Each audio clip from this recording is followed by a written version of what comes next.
Hi, everyone, and welcome to Truth Camp. I'm here today with my co-host, my lovely wife, Sarah, who's a little sleepy. You want to say hi? She's still waking up. My head hurts. Yeah, she woke up with a headache today, so we're trying our best to just function through it. And we have, of course, the other little co-host on the lap, Butterbesk. Who should be on the table. He just wants to be with me. Or you want him to be with you today. Let's just be honest. You can tell Sarah's tired because normally the dog things she'll bring up, but she's like super annoyed by it today. On the fucking table. He looks pretty happy. Oh, I bet he fucking is. He's so happy. I need the emotional support today. I need drugs today. Which I've already taken and they're not helping. So there's that. What? It's this lovely Ohio weather where we go from 70 to fucking 20. Yeah, that doesn't help at all with any of our sinuses. No, and it also didn't help. I woke up today with, let's just call it what it was, a migraine. Yeah. And then find nice You went little, right back to sleep. little, do some diving on social media, take a couple screenshots of shit so I don't forget about it. Do you know for sure it's a migraine? Because I used to think I get migraines. I found out they were tension headaches, and if I do certain yoga stuff, they go away. So Really? they're hereditary in my family. Okay. And I didn't think that they were migraines at first, but I learned that not all migraines are going to make you like vomit and like it's not that.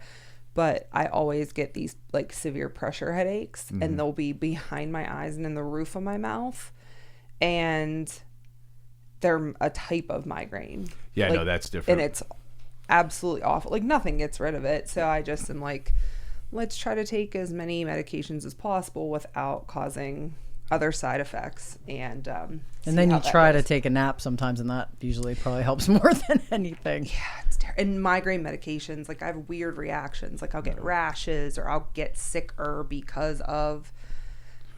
Mine stem for sure from my neck. So when I found out one time just because I couldn't deal with it, I was like, I'm going to throw myself off the balcony. Yeah. And so I was just like, I'm just going to try to do this yoga thing. I had this yoga video. It was after the first time I had taken one of Amanda's classes. I'm like, I need to try to do this more often. Of course, I never did until I got this headache. And then I popped it in, and it was one that was actually for just like, I can't remember, nervous system or stretching your neck or something. I can't remember. But it relieved all of it, and it went away. I wish that would work. But if caffeine and a nap don't help, then there's usually no hope. I'm just irritated because what time is it now? It's 8 o'clock, and I know exactly what's going to happen. I'm fucking been tired all day. I'm so tired right now, but it's going to be like 9:30, and then I'm just going to be like Wide awake, ready to fucking go. And I'll be starting to get real sleepy. And you will be asleep, and then I'm just going to be pissed because I'm going to be up all night on Goodwill.com. shopping away. That's exactly how it is for me. I'll be at work, like, I can't wait to go home and go to bed. I cannot wait. I get home or I get to Amanda's and I can't sleep at all. Yeah. And at Amanda's, she's like, well, come on, it's time to go to bed. And I'm like, but I can't. And if I get on my phone in there, you're going to be upset. I'm just laying in bed scrolling away. And I like try to do everything possible, but like read something, put your phone down. So then I lay there and stare at the ceiling. Like, get up and try to move around, and you'll find out if you're tired. Like, nothing works. No.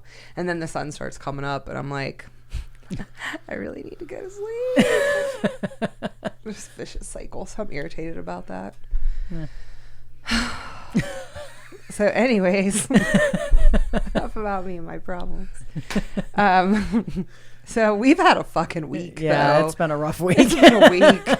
It's been a really rough week. Yeah. Well, what was it? We went from, also shout out to Kara and Morley Pergolini for the spring equinox celebration, because that was a blast. It was a good time on last Saturday. And then they had some really good presentations. And then they had a really awesome DJ, and we had a nice fun time. Oh yeah, that was great. They're gonna do that every. I think are they doing a fall one? No, I think they're gonna do more full moon activities, stuff. And then they're gonna do like the summer solstice and that's cool, things like that. So that was really fun. And then unfortunately Sunday, our little Butchel Eugene passed. Yes, and so, he's my baby. So we've had a week. It's been a rough week.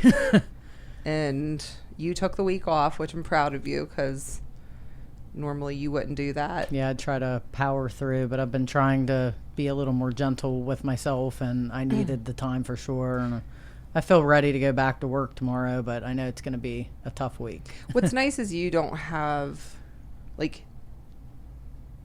you're so close with your clientele that you don't have to, like, be like, you're not going to be around somebody that's going to be like, oh, where's Butch? You're going to be like, fuck, I forgot I haven't talked to you in like 8 weeks. I haven't seen you. Like, this is what's going on. That's true. Yeah, and everyone's been so like supportive and loving, and I'm so thankful for my friends right now, because it's been our little Butchie. Yeah, it's been rough. As we say this in Butter's ear, but like, don't get it twisted. Butch was number one. Butch was just towards the end. He would not have enjoyed being out of the house. But no, we've gotten some really like great things from people that like, not first and foremost, you don't need anything from anyone. Minus support's been great, but Crestview got us flowers, which was really sweet of them. Which shout out to motherfucking Crestview Veterinary Clinic, because we love them. No, they're like so wonderful. Like, what? Are. Which one is that? They're in Bloomingdale by the JVS. Oh, okay. So like, first and foremost, let's just like, Kurt is like God on water to me. Like, I love him so much. He is so sweet, and he will do anything to really help. And their whole staff, like, so wonderful. Like, if we need anything, they're always there, and they're always looking for like more solutions. Like, let's do some research, let's contact other places, while being like more mom and poppy, and not that there's anything against going to like the bigger veterinary clinics. It's nice to have someone like personal. Like, how many times can you be like, oh, just wanted to let you know, we lost Butch, and then like your vet staff cares. So shout out to them for that. And I've had some clients get some really awesome little gift stuff that will make me remember him. So I'm very thankful to have them all in my life. So that was a tough week. What else happened this week? Shout out to one of our lovely, really, really lovely friends in our lives. And long story short, you know us, we will always have lots of animals, and normally, like, we don't necessarily look for the animals. We're like, we have to be careful what we say. If we're like, oh my God, I really like mini ponies are great, like, we're gonna find one. So a dear friend of ours, just right place, right time, right opportunity, and like, we haven't really announced him yet, but he just kind of is filling the gap. Well, it was really weird. I feel like the timing of everything, like, your client, me and her would keep messaging. She had 2 litters of mini dachshunds. Let's start there. And I've always loved dachshunds. I had, whenever I was a baby, my father's family had a dachshund and I don't even remember him, but they said how much he loved me. His name was Oscar, and he would just like lick me in my little cradle thing. So I had a stuffed animal growing up named Ozzy after him, and he was always like my dachshund, but I never owned a dachshund. So I wanted to see these babies when she showed me her first litter last year. And then she said she was having one and then an accident litter. So she had 2. So we kept trying to see each other, but then I got sick. Yeah, she like got 10 sick. weeks of weekends where something was just always going on. And then real quick, I gotta say, I'm so glad you guys finally said doxing, because I thought you guys were getting a mini pony. I was like, oh my god. Maybe that'll make people be more engaged with this segment. Like, we're getting a mini pony. I was like legitimately scared. Fuck, they got a horse now. Yeah, I was like, let me backtrack a little bit. I'm like, great. They say it's a mini pony. Next thing you know, they're gonna have a Clydesdale in their backyard. Don't threaten me with a good time. I was gonna say, you can't say that with her. If it wasn't for the fact that it wouldn't be fair for the animal, it would totally happen. It would totally happen. Fuck the neighbors. Fuck the city. I don't care. I get it. But then, so the week of before Butch passed away, we finally set up a meeting. She was coming in to get her hair done the next week, and we were like, I'll come in Tuesday. She only had a couple left, so she's like, I'll bring one or two, just let me know which one. And I was like, okay, cool, I'll definitely meet you there on Tuesday. And that was probably this was, let me preface with, just to see them. There was no intent. We weren't gonna get a dog. Zero intent. We had already discussed that, maybe the following year. This was without intention, 100%. Yeah, and then so Sunday happened. Sunday, Butch passed away. I didn't leave the house for a couple days until Tuesday. Yeah, and Tuesday was the first time I left the house, just because you were going to work, and I really didn't want to be alone.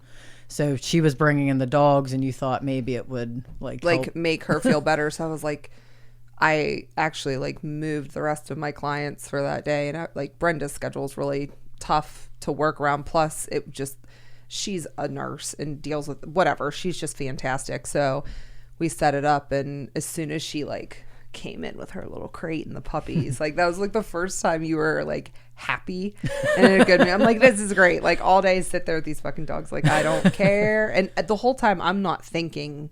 Yeah. I had no thought process about it. I'm like, good, she's happy, she's out of the house, this is good, I'm doing my thing. And then I don't know where you went, she looks at me and she goes, I told Crystal, if you want one, any of them. And I'm like, oh, I mean, you don't have to ask me for I don't give a fuck what she does. It's whatever she wants to do. But this one little boy, he just I always liked the brown ones, and he was brown, and he just wanted to stick his little face on my head, on my shoulder, and he just snuggled up, and I just he kissed me, attacked I really me. wasn't paying attention.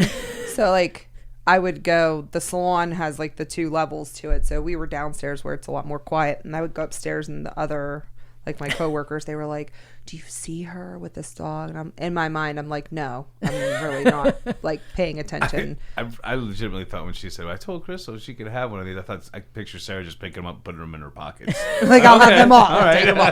Well, in my mind, I'm like, she could have completely taken advantage. And I'm like, I want every one of them. I'd be like, yep, take them, we need them all. So I'm like, whatever she wants to do, it's completely fine. And I walked past my one coworker, and she has these big tears in her eyes, and she's like, did you see her with him? And I'm like, I mean, yeah. And she's like, no, he picked her, you have to. And I'm like, first and foremost, again, I'm not telling her no ever. So you're not, it's up to her, especially not about an animal. So I had talked to my client, and I was like, well, whatever. I said, but just watch this, because of course it wouldn't be me if I wasn't being an asshole. And I'm like, all right, you got to put him back in the kennel. They got to go. You got to put him back. So surprisingly, she puts the one back. And I'm like, she's really putting him back. And I'm like, come on, you got to put him back. And she just looks up at me and goes, and everyone turns and looks at me oh my God, what's it? And I'm like, I'm just fucking with her. It's fine. It's yours. It's fine. So that was unexpected, but he definitely and we say this with every animal, they fit in our house. It just happens. They fit in, they come in, it works. And he's wild, but he definitely, he's really sweet, yeah, he's a very sweet dog, and they really like their people. They kind of pick their person, and he's just a little love ball. He needed another hemorrhoid in your life. And now I named him Ozzy after my stuffed animal. That is also a brown dachshund. Yes. So he's the new baby. He's the new baby, which we haven't posted him anywhere yet. I know. first Yeah, I was exclusive. gonna say, I haven't seen a picture of him. No, well, it's like hard, especially with like everything that happened, because I know you would get about like 2 messages in with people, and then like I'd hear you get real quiet, and I'm like, ugh. You know, and yeah, it's weird. Like grief, I guess I was talking to you about this. It's like it's so hard to just 1 minute you feel okay and the next minute you don't. Yeah, and this is also like your first time Losing dealing with a pet that's your pet, that not only did you go get that pet, but was your pet, and he was with you for like a really important like 12-year section of life. Yeah. And it was unexpected. Like we knew he was in congestive heart failure and had a heart murmur, but he was medicated, and like in hindsight you could always tell that there's like little things, but up until then he was so strong though. I mean, he really did teach me like how he was so small but mighty, I like to say, because it was just like, I mean, he was 4.5 pounds. So like just the strength he showed to the end, he really didn't like, we walked that week and he didn't slow down at all. We hiked that. We hiked a couple weeks before that. He did miles. Yeah. And he was a little slow, but you know, he still really trucked through a lot. So, and even like, I think our vet was surprised just because he was there. Yeah, he was there a couple days before he passed. He was there that Tuesday and died on Sunday. Right? Yeah. So yeah, it was just our little Butchel Eugene. Yep.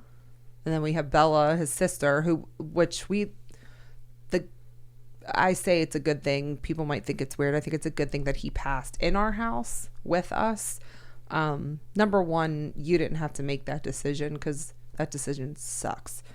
You know, that's just and a I tough never decision. wanted to. That was something we would talk about all the time. We talked to the dog about it. We're like, can you please just go in your sleep? It's fucked up, but I don't think I could have done it. I think I would have relied on you more to just like help me. Yeah. I think what sucks for so many people in that situation is, for most people, that comes just because they can't afford the care. Yeah. Yeah.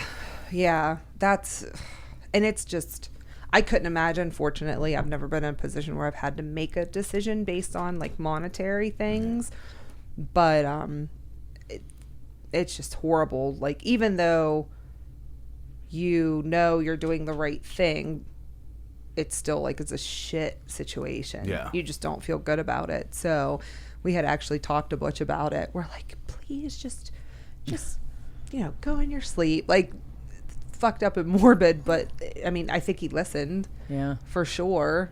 He didn't suffer long. Like before we left for that event on that Saturday, he was like still okay. But then when we got home, we could tell he was really like labored breathing.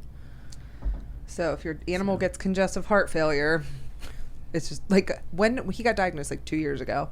I think it was just a year ago? Yeah. And I just kept telling her, I'm like, I'm not trying to be morbid, but like, it's gonna happen. Right. Yeah. Be prepared. Like, you have to, like, I don't want to create like this false sense of security. Like, no, it's gonna be great. Like, I everything. hate when people do that, to be honest. When they're like, everything's gonna be okay. No. It's gonna be fine. No, because it's not. And you have to prepare yourself for that. Like, and I think that's easier when they do have like a sickness, because like at least you have that time. Like when it's just like sudden and you have no, like, that's can sometimes be a lot harder. I think any pet parent has to be ready to accept that like, your animal's life is finite, and like, animals don't, not that people in America get great health care, but your animals, the healthcare isn't there. Like, you can't just be like, yeah, I just want to take my animal in for like some CT imaging, just make sure everything's okay. Well, like, you can if you have a lot of money. Right. But like most people, like, most people are going to be able we to couldn't do just that. be like, you know what, just run him through. Let's do all these tests, because we got like 20 grand to throw at him. Like, you don't know. Like, we had a guy had a dog. She was 6 years old. She just was in an advanced stage kidney failure. Like, there was just bad shit with her genetically. Like, I would have never been prepared for that. And she wasn't that old either. 6. Yeah. No. So things happen, but I, try to prepare you. Like, love your animals. Like, but it can happen. Did you see I just keep seeing like snippets of it, or basically like the headline. But a guy tried to kidnap. Well, he didn't try to. He did kidnap a scientist to help make his dog live forever. Yes, I did hear that story. I did hear. It obviously didn't work. Was this in Florida? I feel like this is something that would happen in Florida. Listen, if I had to bet, I want to be like, listen, if you have $50,000, you can clone your dog. Yeah. is that real? Yeah. Yes, we looked into it. Or kidnap a scientist. Or kidnap a scientist. But the problem is, like, you can clone them, but It doesn't mean their personality. No, their personality is. Yeah, that's not a guarantee. No. Did you ever see Multiplicity with Michael Keaton? That's That's what happens. perfect example. Perfect. Like, what do exactly you what do? happened. You get like the one that's like, A little slow. oh, God. Even though he was one of my favorite varieties. For sure. She touched my Pepe, Steve. Now I want to watch that movie so bad. That's one of my favorites. Oh, People don't know about it. Such a good It is a movie. good one. And it shows it's the cute. range of Michael Keaton. Like, that dude's a phenomenal actor from Pittsburgh. Whatever Oh, no happened. way. I Is he didn't know still that. acting? Mm-hmm. Yeah, the last big movie he did was it was that one about the like TV superhero. I don't watch TV or movies. I can't think what it's called, but there's one. If you have Hulu, you should absolutely watch. He was on a show called Dope Sick. That's about the OxyContin pandemic and how it started. Do we And have Hulu? No. I don't know what we have. I just can- see the little icon there. I can show you guys a way to watch it. I know somebody who knows somebody who. But it's but it was actually phenomenal. It's all like based on like the real events of how OxyContin became around and how they were like manipulating doctors, and like people think it was all doctors, but at first the doctors, even good doctors, were being manipulated by the sales reps. Oh, yeah. And the FDA.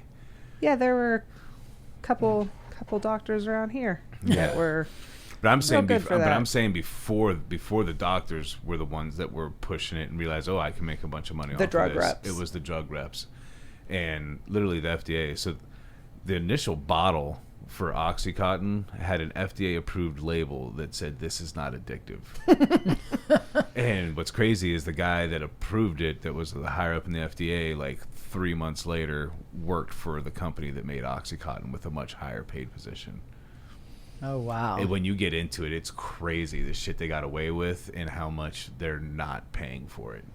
No, there was one documentary we watched. It was about that gentleman. I think he was like down in Louisiana or something, and he was a dentist, I believe, and he goes into, through his grief of losing his son, he starts uncovering these, the pill farms, and where you could just go pick up anything you want. The doctors that were selling the scripts out the back door. You know where they lasted the longest, the pill farms? Florida. I remember when people And it from up comes full here would circle. drive Yeah, I was to gonna say Florida. It was fucking pathetic. Yeah. But yeah, we'll have to look into that because that was a good. And just, I mean, the whole acting, everything, the storyline is because it's true. Mm-hmm. I mean, you'll be sucked right in. It's crazy. And when you start to realize the things that this drug company did to get away with what they were doing and just promote sales, like then it was because you get used to it. So they're like, well, if the person has already taken 20 and the pain comes back, You have to take 40. Exactly right. That's exactly what all the pharmaceutical sales reps were taught to go and tell the and then doctors. they're like, oh, well, that's not working. Well, we have a new one. It's 40 IR. That's instant release. Oh no, they just kept making. They just kept Would they making go to more. 80s? They went to 120s. Ooh. They went to 120s, and it's so crazy what they got away with. They're the ones who came up with the sad face pain chart. Those They're the I forgot ones. about that. It was literally the company that started OxyContin. They still use it today because you were supposed to prescribe to the person's needs, so the person gets to tell you how much pain they're in, and by how much pain they say they're in is what how many milligrams they start you out at. All started by the OxyContin companies. Okay, I'm gonna say something. And have you ever had one? Have you ever taken an Oxy? Okay. You have to remember, I'm old, so when Oxys first came out and everybody just thought they were like a Percocet or a Vicodin or whatever, my friends and me were taking them. I was lucky enough that the first time because I was in high school, we were just taking them to party. the first time I ever took one, I was like, well, that's not Percocet. Yeah. So I would do it like maybe once a year because I was kind of scared of it. I mean, I felt great, but I was scared of it because I was like, you can't just feel this good. And then like a couple years after that, it was like, hey, this is pharmaceutical heroin. I'm like, I knew it. I mean, I didn't know it was heroin, but because I'd never done heroin, but I knew it was just something different. I knew it was way more. I don't understand. I took one once. Again, fucking migraine. Yeah. Nothing works. So someone was like, take one of these. Terrible idea. It literally felt like I was on the roller coaster from hell. Yeah. Because all it does is it kicks in, it drops off. It kicks in, it drops off. So it was like this. It was like an extended for release hours. One? Yes. And that was when they put that fucking coating over them. But remember when they did that bull fucking shit? That's the whole reason. That's how they started. And that's the whole reason they said that it was non-addictive, because it had a slow release time thing on it, which you could literally just like lick off. Yeah. You could lick it off and then take it, and it was instant release. That was awful, like the most awful feeling. And I remember being, and of course, like, didn't prevent anybody from crushing it up and snorting it. Yeah, like, we're gonna put a coating on it so people don't abuse the drug. Meanwhile, you see people there with their butter knife, like, I swear to God, I only did one once. I swear. So I only did it like 3 or 4 times in like a 2-year span, but I saw lots of people do it lots of times. And then aren't you like, why? It wasn't even fun. That wasn't, well, for me anyway, it was not a pleasant experience. I loved it. Did you? I just knew that it was more advanced than we thought it was. Yeah. So I was smart enough to not like, okay, well, I'm going to do this next weekend too. I look back on all that and realize, like, how, when we've talked about this, how lucky we are to not have fallen into opioids. Yeah. And the pain medications like so many of our peers did. Because it was so prevalent. Like when I was growing up, Vicodins, Percocet. It was nothing. We'd be like, let's pop a perk and go talk. I can tell you, I'm 40 years old, so like that's literally when Oxycontin first came out. People didn't know what it was. So I'm telling you, when I tell you like a high percentage of my friends got addicted to Oxycontin and then heroin, I mean it's a high. Yeah, because I think everybody was doing it. Like that was the new. Like everyone's parents got it first and foremost. Yeah. And then you had access to it. I mean, if you rolled your ankle and went to the emergency room, they gave you oxys. Yeah. Like it was absolutely insane. And I'm pretty sure I was prescribed it too for a few different, and I don't really remember which ones I've taken, like the pain stuff. I mean, it was a lot of times you get oxycodone, which is not quite the same. It's kind of the same, but it's with Tylenol. Okay, that's probably what I did. Oh, oxys were like oxycodone's like a Percocet or a Vicodin. But there was a time when Oxycontin they'd give away for everything. For everything. Yeah. For absolutely everything. Like stomach ache, Oxycontin will probably. Yeah. Like, oh, you're getting your wisdom teeth out. We're going to give you a 6-month supply. Like I had a dentist one time give me. I got a filling. He gave me 60 Percocets. I was like, I don't need these. And he was like, well, just take them. And I'm like, I don't. And I'm not gonna lie, I went and got it filled, but I never took them because I was like, well, you know what? There's those times where you like deal with some kind of extreme pain and you wish you had these. So I had them, but it's also how I found out that one of the girls I was dating was a pillhead. So when you went to go look for those one day, because I got a really bad tooth pain. Because the first time I got a real tooth pain, that's when I realized what pain was. Mm-hmm. That nerve is bad in your teeth. There's nothing like that pain. I've broken bones, everything. There's nothing like the pain from a real tooth pain. So I went to go get one and I was like, I've never taken one of these. There's only 2 in here.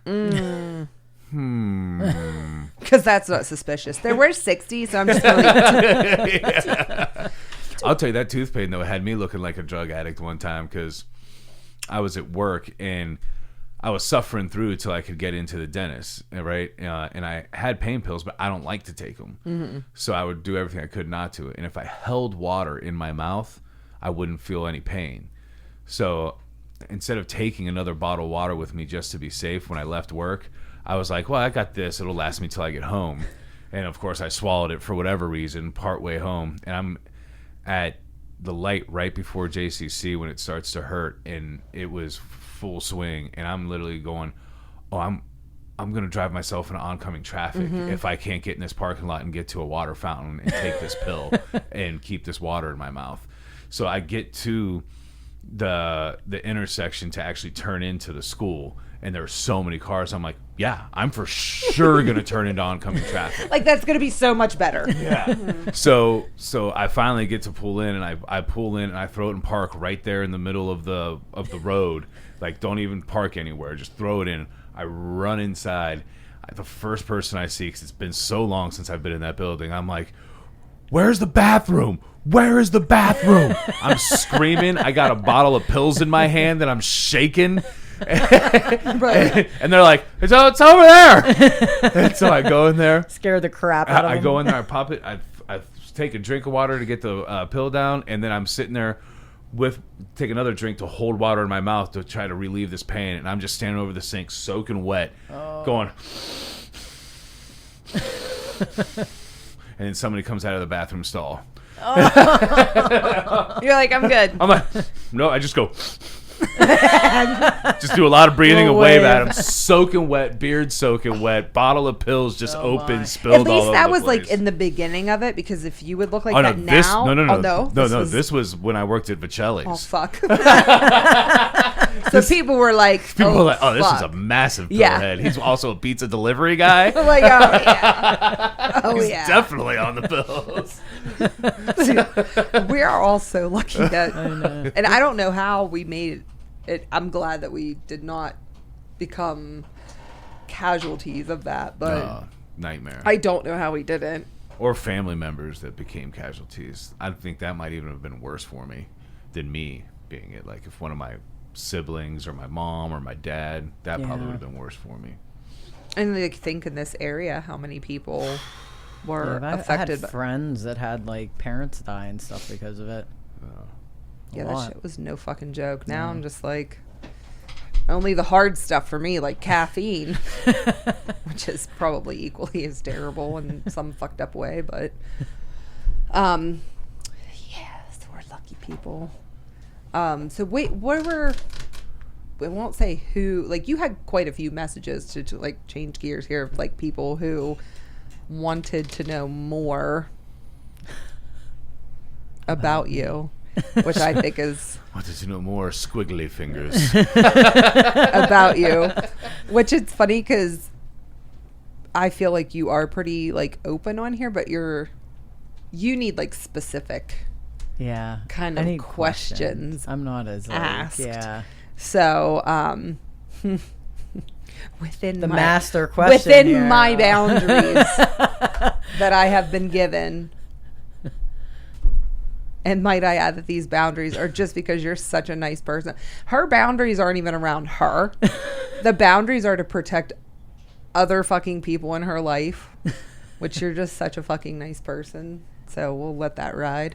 But it was really cool because we did go to a function last night, and it kind of like ties in with talking about, like, we'll go back to like middle school-ish for you. And it was really cool to meet someone that you actually went to middle school with. And you and I often talk about how there's a lot from middle school that you dissociate from. Yeah. And you really just don't recall. So I think it was cool to get a perspective from someone who knew you from then, and just to see like they said you were the first person they talked to and like homeroom in 6th grade, and like how kind you were then. You're like, yeah, I don't fucking remember that. I have absolutely no clue. It's crazy. Like, I feel like one of the worst memories. I can remember certain things very vividly, but like there's just like a whole lot of gaps. I just don't remember. Do you really think that that's that bad of a memory, or do you think it's like dissociative where your body is just like, yeah, we're not going to remember? I don't know, because time frame. A lot of the times I feel like I don't remember were really tough times in my life too. Like middle school, like 7th grade especially, I remember hating school in middle school. And you were still at CV then, at Chartiers Valley up in Pittsburgh. So that's where I grew up. In middle school for you went from Chartiers Valley, like academically, they're all PA schools are superior, but academically you're like straight A student. You are playing hockey, and what else were you playing? Like basketball, softball. Like you played all the sports basically. Yeah, you kind of do that in like middle school. A lot of the people just kind of team up and they do all the different sports for girls up there. So for you, like a lot of, like you've talked openly amongst the people that know you best, but not only did you have like your issues surrounding sexuality, but you also had some psychological issues and your issues with trichotillomania, which is the compulsive behavior to pull your hair out. And it typically manifests itself in a way of it's like twirling to here and pulling, or typically it's your eyelashes and your eyebrows, or, you know, you'll latch onto an area of scalp hair and that just becomes your comfort, and it's a dissociative behavior. But when did that start for you? So I don't remember exactly when, but I believe it was like 7th, 8th grade. And it was pretty bad because like back then we didn't have the internet or anything either. That was like pre all of that, because I'm old too. I'll be 39 this year. It was dial up. They didn't even have that then in middle school, I don't think. Middle school? Yeah, I don't think I did at all. No, probably not. Yeah, because I'll be 40. I think they had like typing, but it wasn't like any internet. Yeah, no. I think you're right. So I just remember there was a lot going on in my family life. My grandfather was really, really sick for an extended period. He had a minor stroke, and then he had a major stroke, and then he got diagnosed with lung cancer. So in that period, I'm not sure with dates and times and stuff. My parents, obviously, my mom was super close to her dad. He was like her everything. So she was going through a lot. And I just think I must have picked up on a lot of that too. And I don't know if it was that. And then in school, you know how middle school kids are. They just, you get teased. And I think I was always a sensitive person. So even the teasing, I think, just hurt me, like now looking back. And so that started with me. I pulled out my eyelashes, my eyebrows. There was a period over the summer, I believe, where I didn't have any eyebrows. And I was so embarrassed. There was no internet, so you feel so alone in something like that. And you couldn't stop. Yeah, you can't stop. You like, even half the time when you do it, you're not very conscious of yourself doing it. So it's hard to bring that awareness of you doing it and catching yourself, because it's just like a nervous reaction. So I would like color on my eyebrows, and I tried to like cut my bangs so you wouldn't see my eyebrows. And I just was always very self-conscious of it in school. And I really don't even remember kids like really making fun of me, but I think I just felt like everyone was anyways. It's too bad I couldn't manifest somewhere that would help, like ear hair or nose hair, you know? Like, you don't like that shoulder hair? Like, can I have that, please? Or even like the unibrow area. Right. Nope, it's got to be the whole thing. Whole thing. Right here.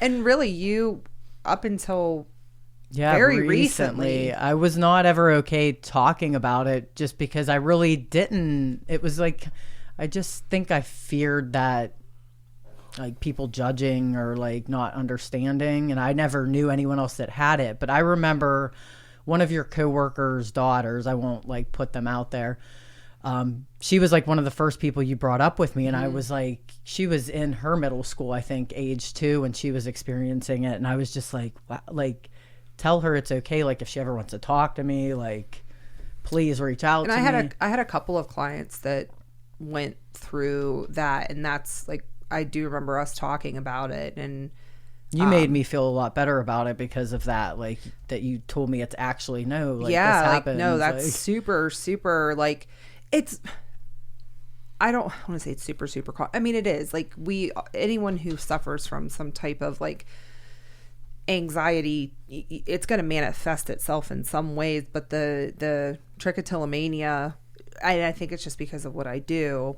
I would see it in people, or I could tell where someone was, starting that behavior via like twirling or, the over tweezing, and people don't realize that like it feels a certain way. So then it triggers something, and then it just spirals. And I think too that was about the time when people really started to talk more openly about that, because everybody did like color things in or cover things up. And I was gonna say, to me, it would make sense that somebody who has like what's it called? Trichotillomania. Somebody that has that is like the people that started doing like the eyebrow paintings and like thickening your eyebrows and stuff like that. It would make sense that somebody like that would start that. It's really concerning to just see like the dissociative behavior begin in someone. Like I'm a nail picker, and like I can't remember a time in my life when I did not do that. And like to think of other issues like that, like you have no idea. Like I would turn over and see you, just like I could see what you were doing, and I mean like just chunks right out, and I would like yell at you, and I would be like, I'd look at your eyelashes and I'd be like, stop it. Like stop. And she'd be like, I have no idea. It was just that stress response for you. Yeah, and it took me a while to be able to like be okay with that and not keep doing it. Just like the last probably 2 years maybe. Do you feel like getting like the eyelash extensions helped you? I think the eyelash extensions helped, but I think also just where I was at, like I think I've found better tools to manage my stress. And I've gone through a lot of tests these last couple years. Yeah. If you did not pick it back up and get worse. Yeah, so I'm very proud that like I really think it's a lot of just the stress management and finding healthy ways and not just ignoring, I guess, how I feel in certain situations and stuff. I think that was like a main trigger for me. I was just always really good at just like not expressing my emotions. So I was like a stuffer downer. And I think all of that just built up so much in me. I just had to have some kind of release. And I think that was my release for that stress. Now, when you went in from middle school, your transition from middle school to high school, this is when you moved to West Virginia. Yeah. So would you say things got worse or better, or did you just get better at hiding them for the sake of going into high school? I think, well, I was kind of torn when I moved. I was upset about moving. I was happy about the time though, because it was like that 8th into 9th grade where a lot of people from other schools kind of all come together, so you don't feel quite as like new as coming in the middle of the year or something, or like later. So I was kind of relieved about starting over because I felt so horrible, and I felt like no one's going to know me. No one knew. I had my eyebrows back at that time. So I'm like, this is like a fresh start. And I think that's a part of, I went to Weir High and I played sports. My mom made me go into soccer, and I wasn't, out of all the sports, that was probably my least favorite to play. But I wanted to meet people, and she wanted me to like meet people whenever I first moved there. So I tried fitting in and hanging out with those girls, and I just never felt like myself. So when I found a group of friends that I like kind of clicked with, none of them played sports. And it kind of made me kind of stop playing sports. And I think that, like, looking back now in my life, I think that was a big red flag because I was always so athletic, so into sports. And I think that's kind of where depression kind of sat in with me, because I got out of all the things that actually I was passionate about. And I kind of kept things very internal, and I didn't want to, like, feel the way I felt middle school again. So I just kind of, like, hid and like tried to just fit in.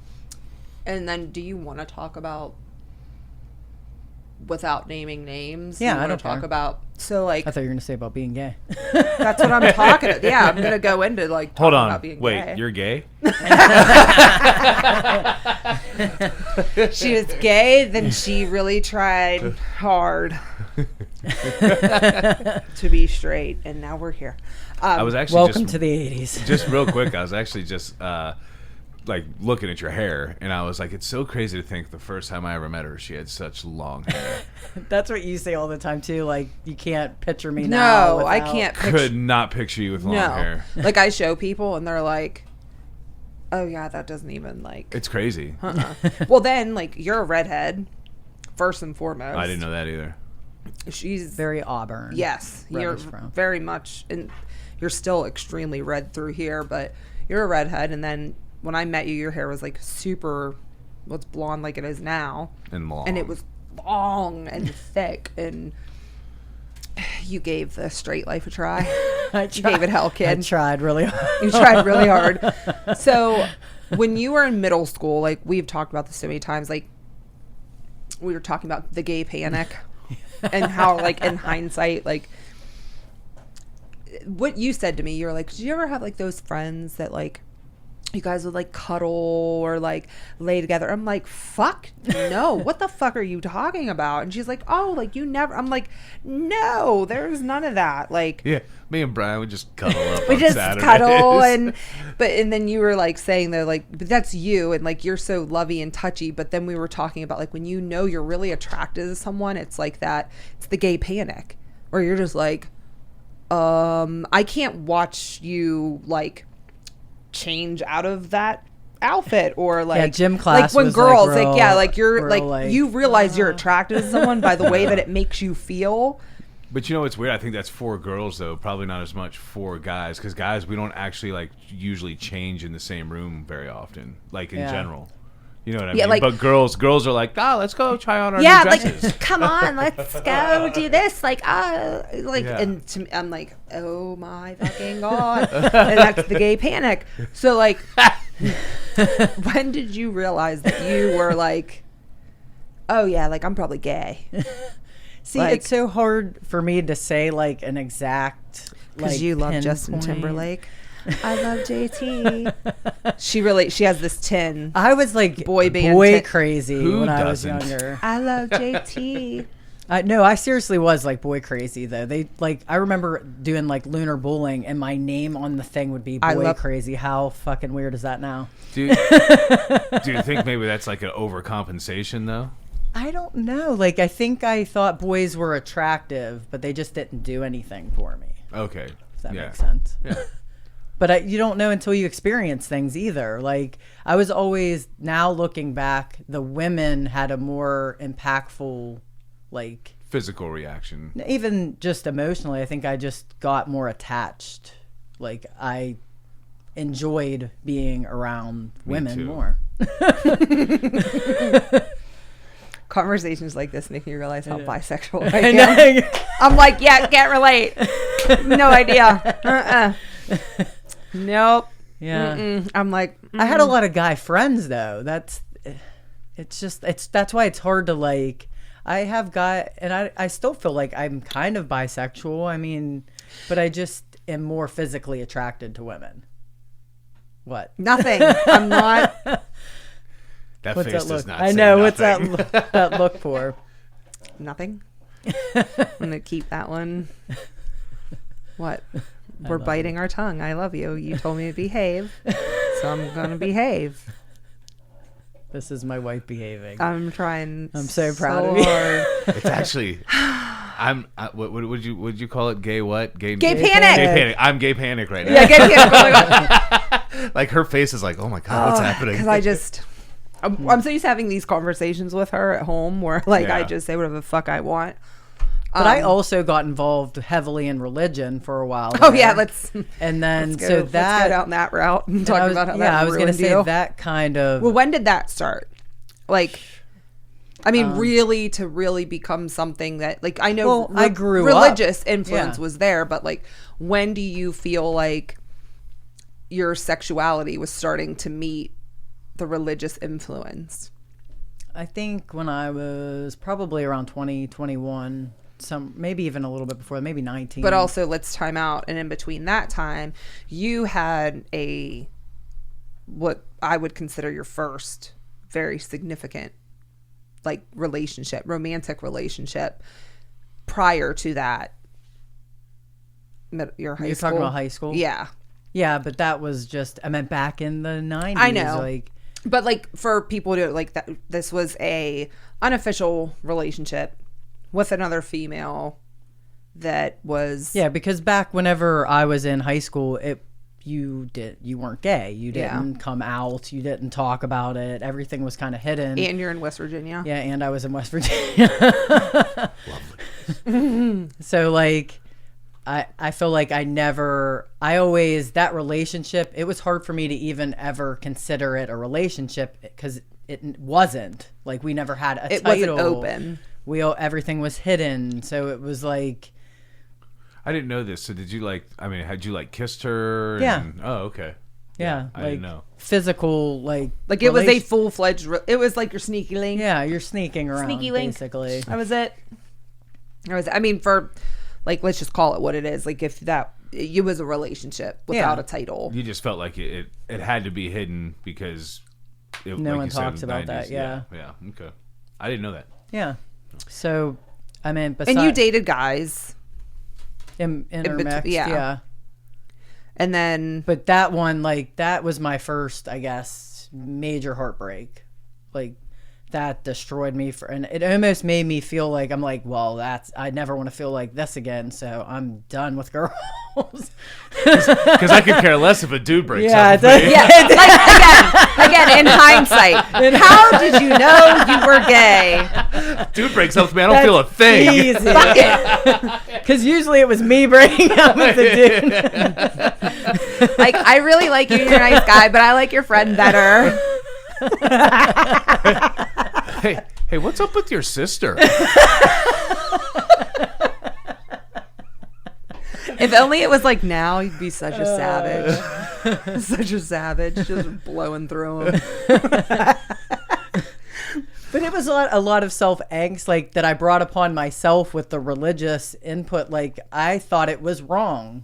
I legit almost talked myself out of it. I wouldn't even call myself gay. But do you feel like that, the combination of that relationship never being validated and then it ending so terribly, do you feel like that pushed you even farther into religious shit? Yeah, for sure. So was it more comforting to you, or do you think you were just so angry that you're just yep, that was wrong, we're gonna go? Yeah, more angry probably. So do you look back on, I know the answer to this, but do you look back at the religious influence of your life? Are you I know there's a lot of good that came out of it, but do you think it harmed you in any ways? Or set you back in any way? I guess in certain ways, yes, because I meant, but also that was my choice to do that. So I'm taking responsibility in that, but I wish that I would have been able to accept being gay earlier in my life and had more self-awareness and self-acceptance that I didn't have. But I also didn't have a lot of good emotional tools growing up that I do now. And so I can say that now, but the church was really there for me, and I'd met a lot of really good people within it that helped me through, that I still have those impactful friendships today. So I agree with you. The friendships that you've maintained from that, I can see how valuable they are. But the one thing that I think is shitty, how we've talked about when, I'm going to jump a little ahead just to when you got divorced, how the church just completely just turned on you. Yeah. Even before that, after it kind of set a bad taste in my mouth with certain things that were going on within the church that involved an old workplace that I worked with, and just the intermingling of church and work. The politics. Yeah, and then if you leave the church, then it puts you in a weird position with your work, and it's a cult. Yeah. What version of what? This is your face. Oh, it's cult. Yeah, clearly. What Scientology, but with God. What version of Christianity? It was a non-denominational. Oh yeah, there you go. Yeah. Well, I had been to a couple services at a non-denominational church and thought, this is great. They're not going to be as every judgy. church is very different. Yeah, I think non-denominational and Catholicism are the two most dangerous, to be honest with you. Catholicism is up at the fucking tip top of the list. And I didn't know a lot about religion in general. You were always very questionative, where I was very much I just want to please and do the right thing. So. Oh, I was the worst as I was coming up, because I came up Baptist, but I went to. I did too. I went to 3 different churches by choice. I was I won states for Bible verse memory and explanation, and I loved my Baptist church growing up. Oh yeah, Baptist was the best. But then what I started to realize was like a lot of the preachers, like they would like have a full conversation with me. And now I'm telling you, I'm in middle school, and I'm like, hey, you don't actually understand what you're reading, do you? And then I would like break it down for them, and they'd be like, huh? And I'd be like, oh, this is a job. Yeah. Like this is how you make your living, and that's really what this is for you. And then I started to realize, like, one, Catholicism, the weirdest one for me, because they can ask for forgiveness for murdering somebody and that be okay, but if you're gay, you're going to hell without a doubt. Doesn't matter if you ask for forgiveness or not, because you're continuing the act of hurting no one.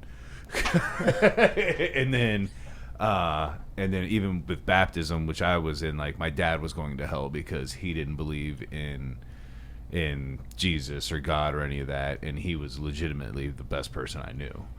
Which now, as you get older, you're like, oh yeah, you are all full of shit. Yeah. And you're just fear-mongering. And well, it's not just that. The Bible's been rewrote, and like, I mean, the original versions of the Bible aren't even in the Bible. The Dead Sea Scrolls are not in the Bible. Of course, it doesn't fit the narrative. And then in Constantinople, the story of Constantinople, a group of people got together and they literally pick and chose what went into the Bible. So it's all shenanigans. Oh yeah, like and these are historical facts. These aren't. Oh yeah, this isn't like, it's hey, not this opinion. is what we think happened. No, this is 100%. Yeah. And that was interesting to me. Like when we met, you were which a lot of our circles overlapped one another. Like we had to have been in at so many places at the same time previously, but religion did something to you, and it really stuck with you for really like up until very recently. Yeah, within the, like, I meant 5-6 years. Yeah, probably, I mean that's pretty recent. Yeah. And then so after, and well, in high school too, you kind of had your own. That's when you. Let me back up for this too. Like, you met your now ex-husband. Not in high school. Were you like freshman in college? At Millsop Community Center in the gym weight room. It was probably like, I think I was in my like 20, around that age. And you guys were both, well, like he was very religious. Yeah, he was homeschooled and had a very religious background, but they even did like private church stuff with like other families and stuff. So he was pretty heavily involved in church. But at that time in his life, like when I met him, he was kind of out of it. Like his parents got divorced. I don't think they were going like to church and stuff at that point. So he was kind of out of like the religious loop at that period in his life. So at this time, like, we'll just like fast forward through your high school and like, actually we won't. I want to jump back to high school because I think this is really important too. And I just like think everybody knows that, but that's where your like health and fitness journey, like your senior year. Yeah. It started because prior to that, you know, the failing of that relationship and the loss of your grandfather and changing schools and just everything being different, you gained some weight. Yes. And you weren't playing falling out of sports. Yeah. And you didn't really care about academics. So what was like your motivation, like that senior year for you to be like, all right, I'm like going to do something about this? A lot of people actually probably don't know that I was probably 230, 240 pounds at my heaviest in high school.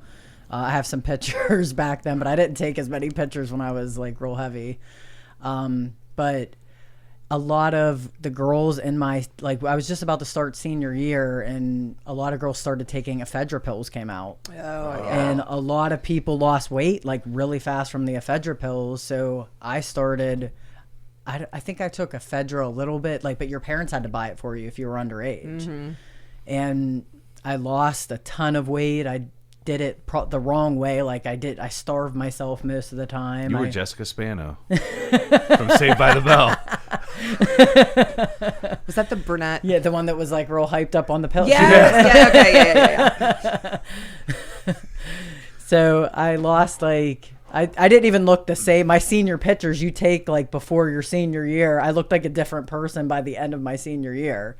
But I wasn't like in any kind of good shape still at that point. So one of my friend's dads in church, actually, he always would go down the gym at the certain time, and it worked out with my work schedule. So we just met up and he showed me the gym, and I fell in love with it like immediately.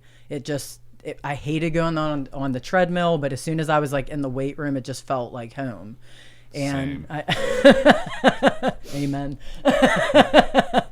I loved it. But that's actually how I met Jared too, because he was there and we kind of like hung out and just would run into each other at the gym. So I started talking. He had a group of his brother, him, and another mutual friend, Tom.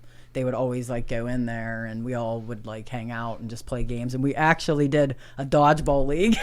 It was like one of the first group things all of us did together. I've actually known those brothers for a long time. Yeah. Them boys got big quick. Yeah, they did. They got big real quick. They were scrawny. Jordan would show me pictures of him like when he was like 14, 15. Like his belly had to be like this thin around. He was so tiny. Jared never came over, but Jordan had come to like it was a couple parties at my house and stuff, and I mean he was like, I don't know, a $145, and he's tall soaking too. wet, right?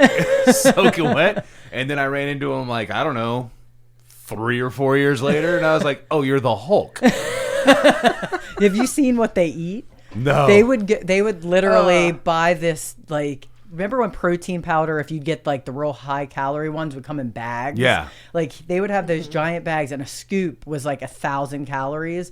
They would put ice cream in a blender, the scoop of like 2 scoops of that, peanut butter, oats, like pile it all in this drink, and it was so thick, and they would just chug it every night before they went to bed. How are you even comfortable after drinking that? Like, I'm just going to do a quick 6,000 calories before I go to sleep. They would take like half of the ice cream. Each would do a half of it. I don't know how they like put so many calories in their body. And how they paid for all that. I know.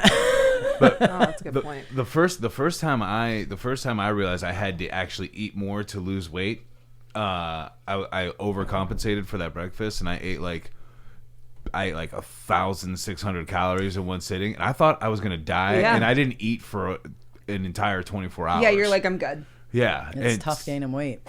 So for some people. For me, I was eating too little, so my body was making me thinking like I'm starving, so it was storing the weight. So literally, when I lost 50 pounds in 2.5 months, like a year ago, I did it eating more than I'd ever ate in my life.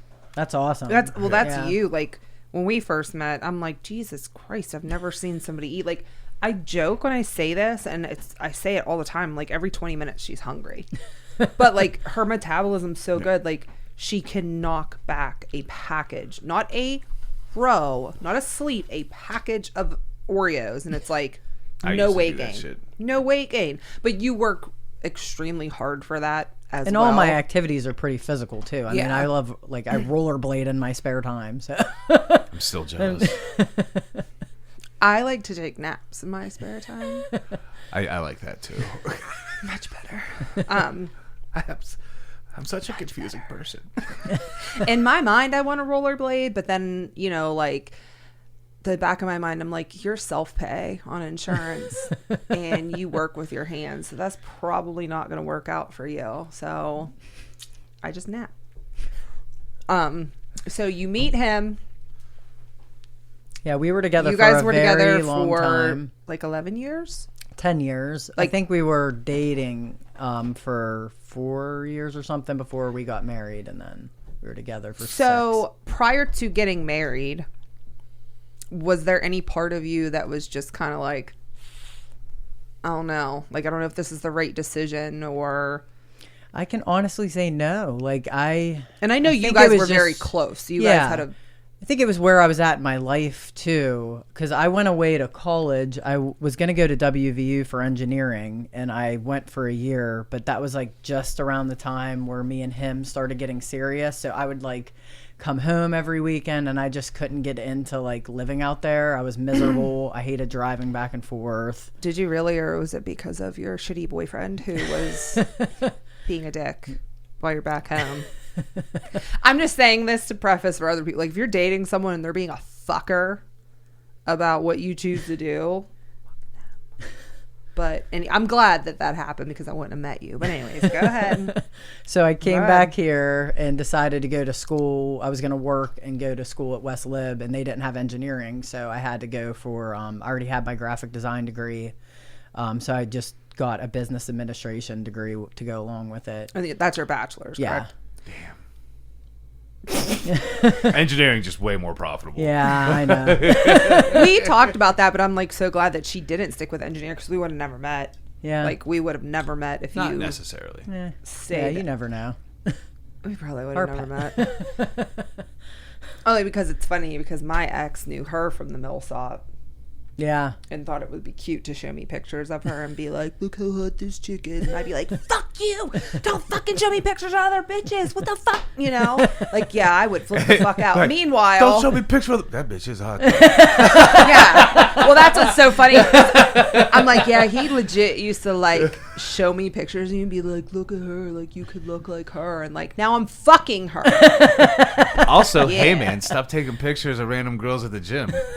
Listen, such a fucking creep. This is the only thing I'm going to say. I will never forget. Like, this is so burned into my memory.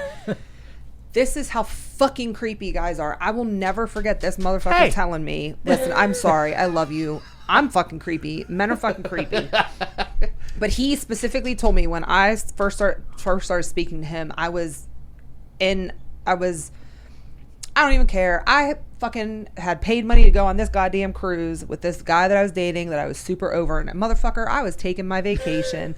I was going. So the whole time I was on vacation with him, I was like talking to this guy, which totally crept in as like the friend.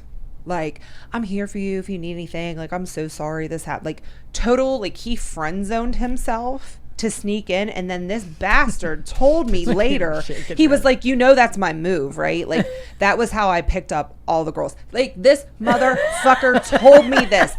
So I got played, that shit, and it worked. Girls don't realize how much that happens. Yeah. It does, and it's so fucking and they creepy. get mad taking advantage of someone being vulnerable. 100%. So bad. When they get mad when like they get mad if you try to tell them like, hey, just be careful because that doesn't sound quite up to par. They're like, you're just being jealous. Like, you're such an asshole. I'm like, oh, okay. All right. No, like, it was, in hindsight, the creepiest fucking thing, and it makes me so irritated. Did you have, like, a light bulb moment when he said it at the time? Like, did you, like... No, I remember looking at him going, you motherfucker. Like, and he laughed about it to me. Like, that was his move. That was his MO. Instead of just being, like... a fucking man and being like, fuck this lame dude that you're with. Like, I want to be with you. It was, I'm going to be your fucking friend, which we see where that went. But anyways, so he would show me pictures of you and I'd get pissed. And now here we are. But, so welcome to Truth Camp. just think, if that guy had never been the creep that he was, you would have never met Crystal. And we would have never had this podcast. Listen, I have another real special piece of shit to thank for me meeting her, which it pains me to say that you know, something good came out of that. But anyways, so you're married. Let's like touch briefly on this, just because I think it's really important. It's not even like an exploitive, like it's interesting to me because our, like, dare we say, coming out experiences were so different, and our, like, realizations towards our sexuality were so different. Like, not everyone's sexuality thing is going to be the same. No, it's or very, even remotely similar. Yeah. Like, yours is very fascinating to me because I'm like, how did you not see this? But, like, you are married, and how did you start to discover during this hetero relationship that I don't know how to gracefully tiptoe over this, so you have to tell this portion of the story. So I'm not going to blast anyone on she's a very kind person. That's not her job, that's mine, and I'm keeping my mouth shut. But I don't mind saying this because I really am an open book now and I really don't hold on to anything, but we kind of had a relationship with another woman that I realized very quickly, like, I really am getting feelings for this other person. Like, it means more than just, like, and that was, like if you broke up with me, I'd be okay with that. But if she breaks up with me, that's going to be a problem. Wait, the funniest part of this is out of my peripheral vision. I see Dave just going, yes. He's waiting. And let's line this sucker Where up. were you, Dave, when I was in high school to tell me? I would have to. Like, honey. I need to talk. Crystal, we got to go get some food. And I'm not going to be like Sarah's guy where I'm trying to creep in on you. There's just some things you need to know. Now, how long, if you don't mind sharing with the group, did this mutual relationship? Like the span I really of this don't remember. Probably like at least a year, maybe a little bit longer. But towards the end, we were just growing apart. Always my short response when people are like, "Well, what happened between you two?" We really did grow apart. I feel like neither of us really had much self-awareness when we met each other, and maybe that's where we met each other and why we met each other. But I just felt like I started reading more books like Eckhart Tolle and really self-discovery. I realized we were just in totally different places in our life, and as soon as I knew we were going forward with the divorce, that's when I really started, like, I need to explore this sexuality thing. I need to, like, try it, because I feel like that's where I was done just, like, hiding it anymore. That's so like when I came out. How did the divorce, like, who initiated? How did this happen? So, I can't even remember what exactly. I'm trying to think of, like, timing wise. I did a powerlifting. Everything's like powerlifting. Was that the one that you passed out at? Yes. Okay. There was a meet I did in July of 2015. And it was like a qualifier to do the Arnold meet that Arnold Classic. That's when I had you there with me. But Jared said since I was training through that, he didn't want to bring it up like during my meet training, so he waited. It was like, I remember it was like right before my birthday. But like prior to that meet, like, was it he who brought up the idea, or did you guys mutually come to that decision? Well, he brought that up, that he wanted to get a divorce, and I kind of was like devastated in that moment.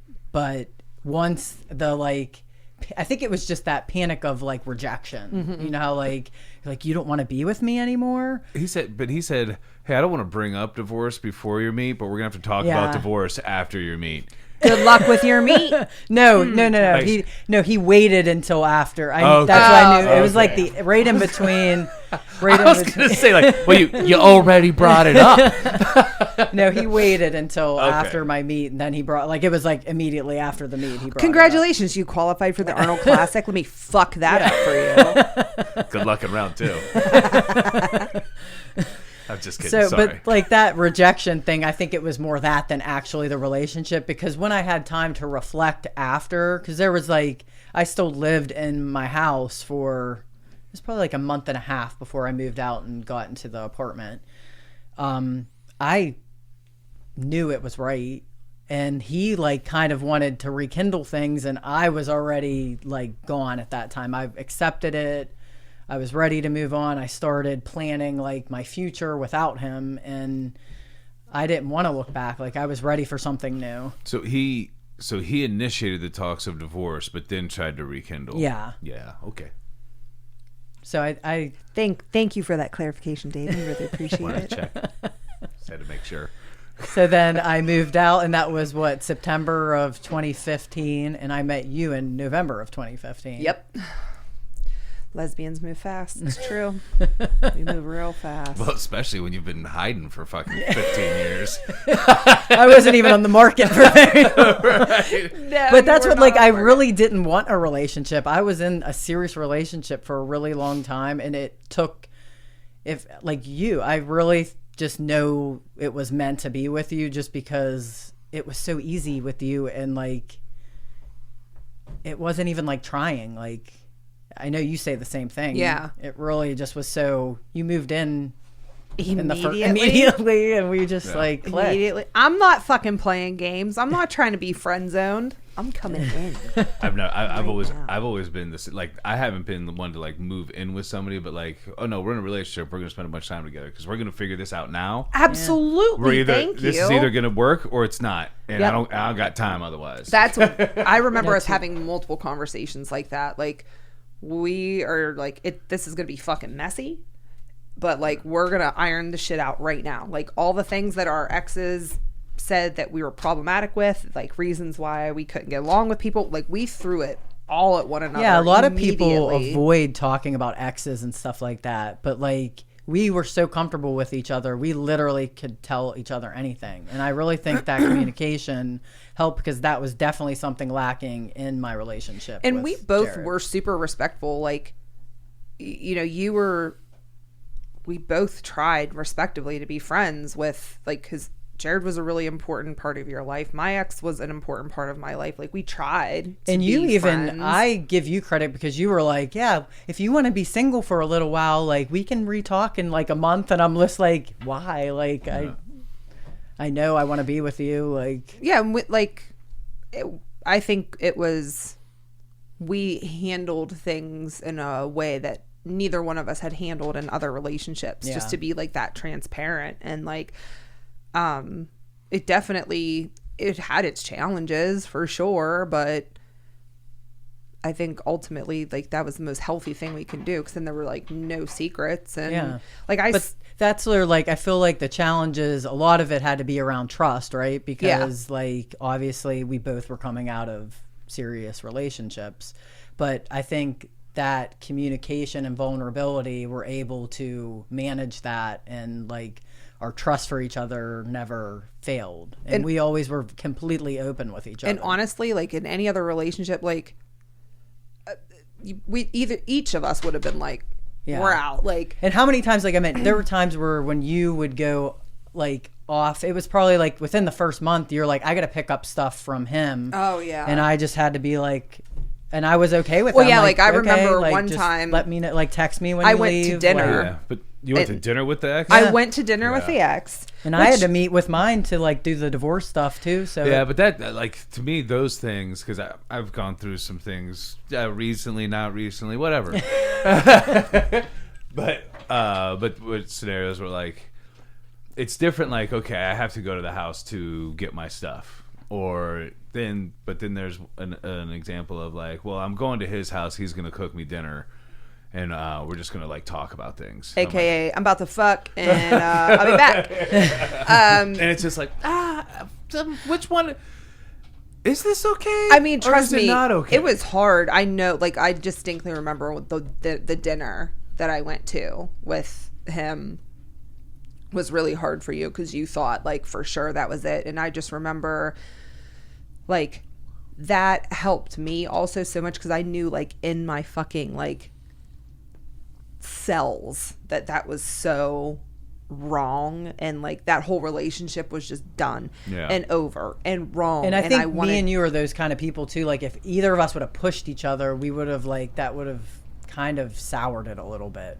Yeah, like both of us were there for each other during you were like, no, like go, like I understand, go do what you got to do. And like, you know, when Jared tried and to, we're there for each other, fix, like, you know, he went, and I'm like, take your time, like I will step away, like if you want to try to like work this out with him. And that made me like, not like panic, like, oh my god, is she gonna be mad at me if I don't well, leave the thing right is now? you have to show that trust, and you have to let the person kind of do what they have to do in order to figure out if it's going to be something anyway. Yeah. Because the truth is, if they're going to go, they're going to go. Yeah. Exactly. Like, doesn't mean that it does, and I'm not saying for your guys' scenario, but like in a scenario where somebody does keep in maybe too much contact with their ex, it doesn't mean that what they're doing isn't necessarily shitty, and you got to figure out how much you're going to put up with before you put your foot down.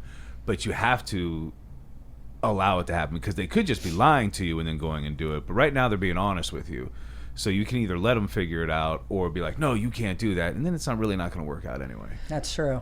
Very true. And we've been so honest with one another, like, and we say it all the time, like, had we met even like a year before, we would have ripped each other's fucking throats out and been one another's like absolute worst nightmares. Because for me to be, well, she didn't even know she was a lesbian. no, she had no idea. Listen, why does this girl keep touching me?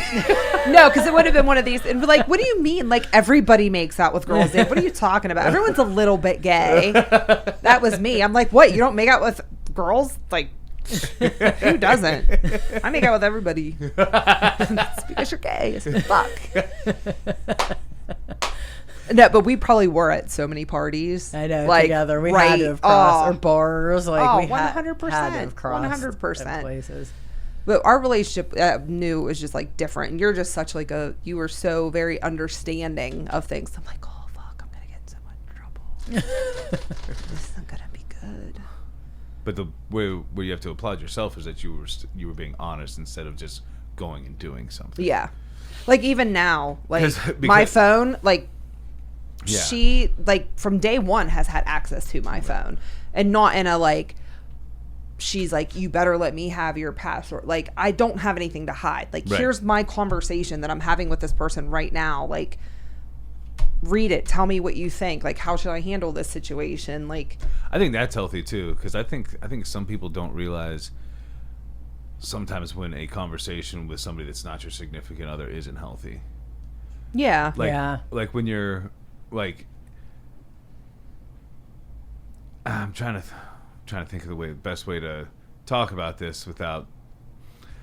So, like when you're in a relationship, but you are spending a bunch of time with, like, say, somebody else, and now, like, that's the person that you're talking about all the time, and now you realize, and then you should maybe think about, like, well, how often do I talk to this person, and is it only stemming in this?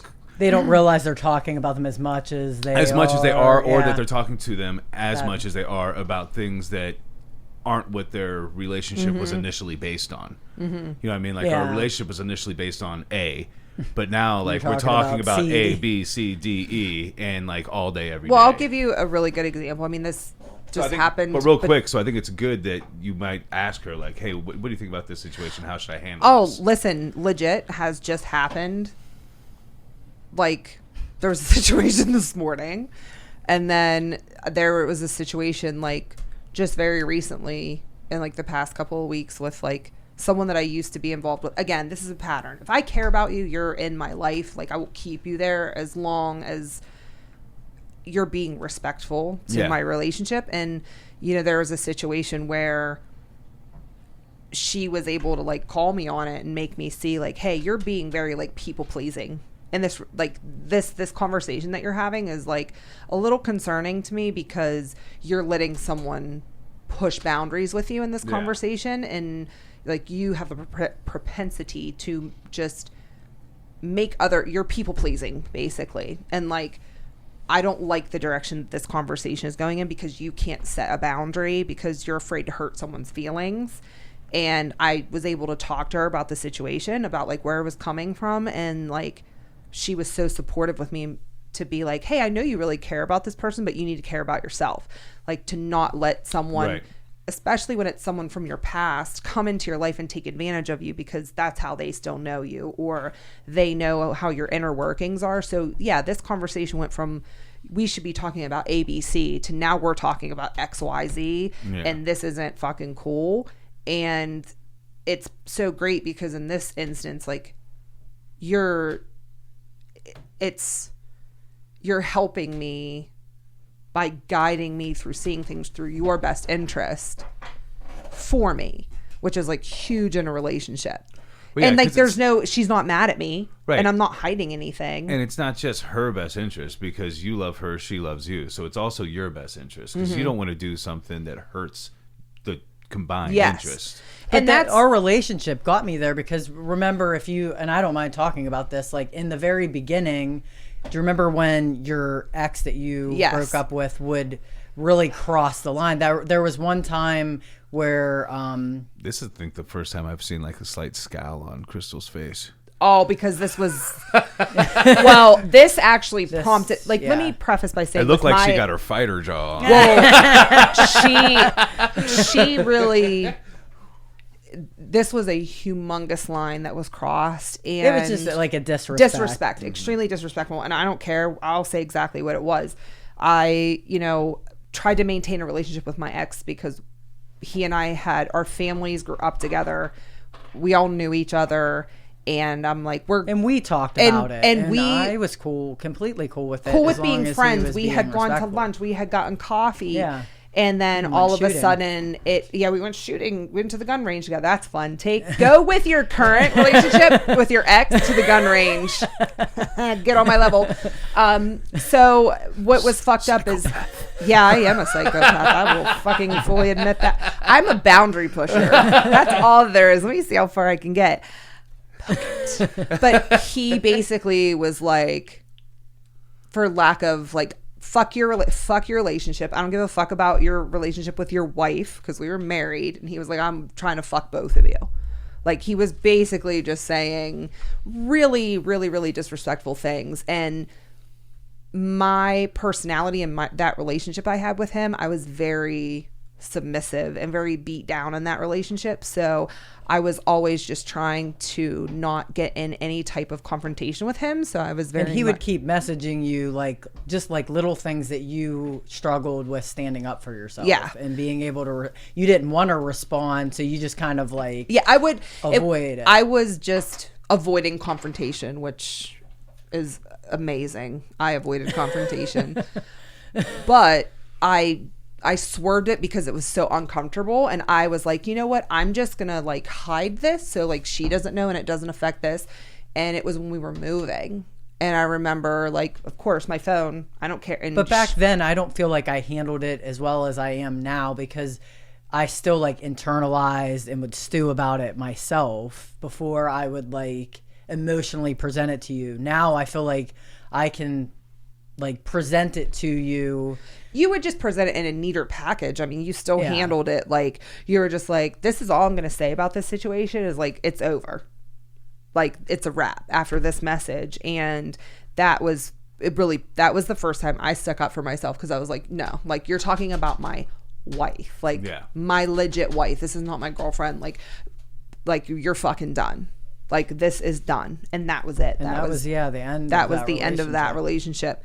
But still, it was something that like, that would deter most people. Like, they would be like, yeah, fuck this. This relationship is over. Yeah. And instead it was like, oh, I see what this person's doing, and you're just not in the mindset, like in a weak mindset.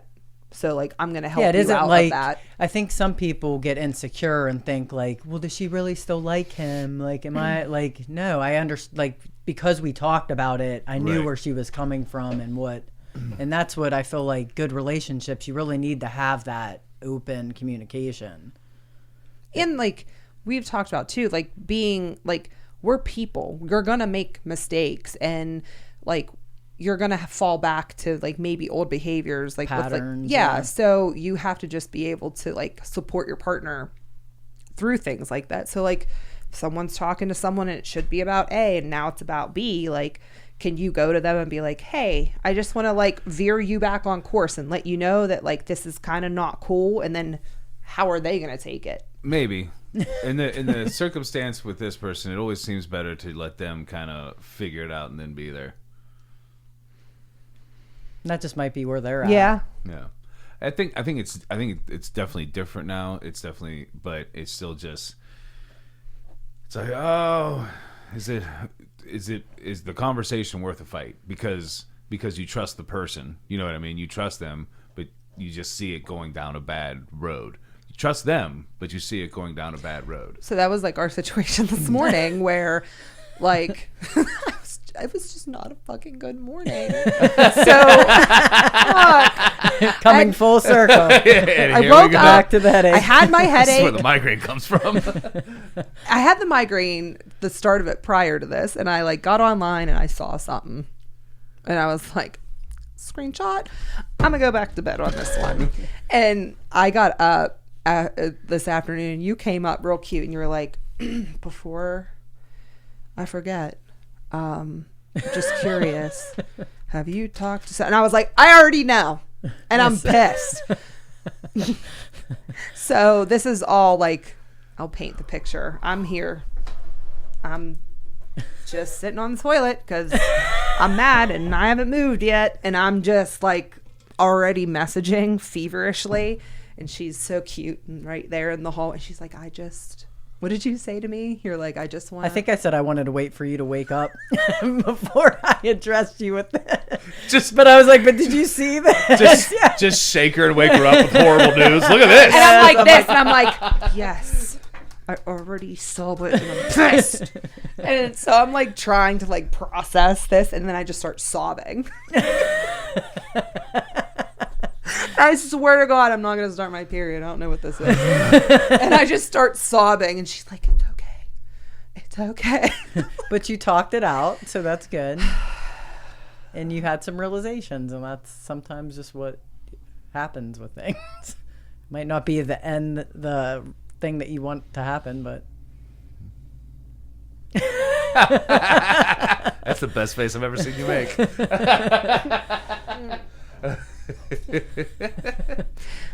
Accepting sucks. And now, after 1 week of me running the household and being the strong and independent one, we've come right back down to where Crystal's running everything. You did help me a lot this week. So I got one good weekend. I got a week. I did good. I was an adult. I did so good. Yay. I made sure you got food. I took care of your appointments. I drug you out of the house. And now she's like, okay, I got you this. And you can take a little nap. And that's where we're right back to. But see, I did good. I didn't slander anyone. I'm proud of you. I honestly think this was... I'm gonna give you some shit to fucking research when we cut this. Oh man, we're having a nice little conversation. We're gonna have a really good conversation on this. But I think this was a great episode. Like, it's awesome, like having guests, but like sometimes the rapport you guys just have about talking about really anything, I think goes really well. I love our relationship. Like, it's so fun. Yeah. Like, it's sometimes I sit back and I'm just like, it's almost weird because, you know, like when you are in a romantic relationship, you typically have like your romantic relationship and then there's your friendships. Yeah. And they're typically separate and apart.